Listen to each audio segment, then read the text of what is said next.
Sir, हम जब भी घुटने की लिगामेंट की सर्जरी करवाते हैं तभी फिजियोथेरेपिस्ट का महत्व कितना है उस सर्जरी में? देखिए, अगर मैं ओवरऑल एसेस करूं तो लिगामेंट इंजरी में जितना सर्जन का महत्व है उतना ही महत्व जो है वो फिजियोथेरेपिस्ट का है। एक अच्छा फिजियोथेरेपिस्ट जो पेशेंट को गाइडेड फिजियोथेरेपी देता है वो एक ड्रामेटिकली गुड रिजल्ट हम पेशेंट्स में उसके बाद अचीव कर सकते हैं।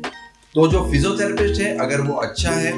अगर वो पेशेंट के साथ जुड़ा हुआ है, पेशेंट को अपने सुपरविजन में एक्सरसाइज लगातार करा रहा है, तो पेशेंट्स को बहुत अच्छे रिजल्ट्स फिजियोथेरेपी के द्वारा दिए जा सकते हैं। तो मेरा ऐसा मानना है कि फिजियोथेरेपी का role post ligament reconstruction surgery में बहुत ही महत्वपूर्ण है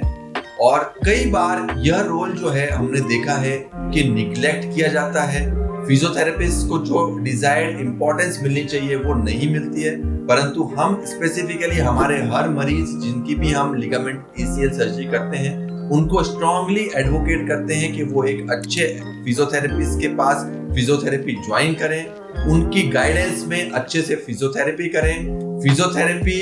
ज्यादा टाइम के लिए करें, ज्यादा सेशंस में करें। और हमने ये देखा है कि जिन मरीजों को हम फिजियोथेरेपिस्ट के पास भेज के अंडर सुपरविजन फिजियोथेरेपी करा रहे हैं उन मरीजों में रिजल्ट, जो मरीज होम फिजियोथेरेपी कर रहे हैं या खुद से फिजियोथेरेपी कर रहे हैं उनके मुकाबले में काफी अच्छे आ रहे हैं। तो दो सबसेट के पेशेंट, जिन मरीजों में हम सेल्फ फिजियोथेरेपी रिकमेंड कर सकते हैं या जिन मरीजों में हम under guidance of physiotherapist recommend कर रहे हैं, उनमें ड्रास्टिक डिफरेंस रहता है कि जिन मरीजों को विद फिजियोथेरेपिस्ट हमने फिजियोथेरेपी रिकमेंड करी है वो काफी अच्छा परफॉर्म कर रहे हैं as far as ligament reconstruction surgery is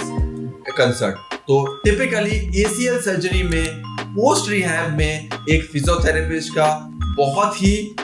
ज्यादा महत्व है और अगर फिजियोथेरेपी पेशेंट के साथ इंटीग्रेट होके और सर्जन के साथ कोऑर्डिनेशन में रह के फिजियोथेरेपी करवाता है तो हम पेशेंट्स को काफी अच्छे रिजल्ट्स दे सकते हैं।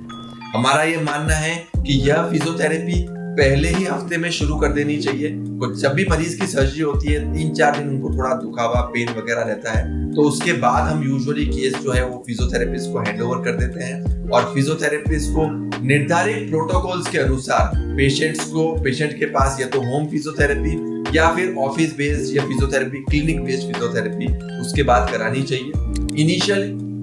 टाइम में डेली फिजियोथेरेपी का रिक्वायरमेंट होता है और उसके बाद हम अल्टरनेट डेज की फिजियोथेरेपी रिक्वायरमेंट रहती है और उसके बाद फिजियोथेरेपिस्ट पेशेंट को गाइड कर सकता है over the long course of recovery. तो ये जो होता है ये बेसिकली उसके बाद स्टेजेस ऑफ फिजियोथेरेपी रहते हैं, स्टेजेस ऑफ रिहैबिलिटेशन होता है। स्टेज 1 में फिजियोथेरेपिस्ट का बहुत ही ज्यादा महत्व होता है, स्टेज 2 में भी महत्व होता है, स्टेज 3 और 4 में फिजियोथेरेपिस्ट धीरे धीरे पेशेंट को ट्रेन करना शुरू करता है और पेशेंट सेल्फ फिजियोथेरेपी की तरफ जा सकता है। परंतु आजकल के जो कुछ अच्छे फिजियोथेरेपिस्ट होते हैं वह पेशेंट को न सिर्फ फिजियोथेरेपी बल्कि स्पोर्ट्स स्पेसिफिक ट्रेनिंग भी देने लगे।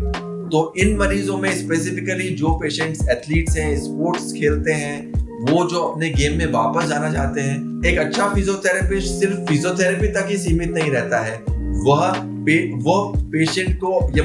जो एथलीट होता है उसको उसकी स्पोर्ट्स स्पेसिफिक ट्रेनिंग भी देता है। तो वहां पे एक इंपॉर्टेंट रोल आता है स्पोर्ट्स फिजियोथेरेपिस्ट का, और जो स्पोर्ट्स फिजियोथेरेपिस्ट है उसको पेशेंट को सिर्फ चलाना और नॉर्मल काम करने के लिए प्रेरित नहीं करना है। स्पोर्ट्स फिजियोथेरेपिस्ट का जो काम है वह उसको बैक टू कोर्ट लेके जाना है, बैक टू ग्राउंड लेके जाना है और उसको इस तरह का परफॉर्मेंस देने के लिए प्रेरित करना है कि फिर से वो कॉम्पिटिटिव स्पोर्ट्स खेल पाए और फिर से टूर्नामेंट्स जीत के ले पाए। तो यहाँ पर एक साइकोलॉजिकल पार्ट भी आता है काउंसलिंग का, एक इंटरैक्टिव पार्ट भी आता है और एक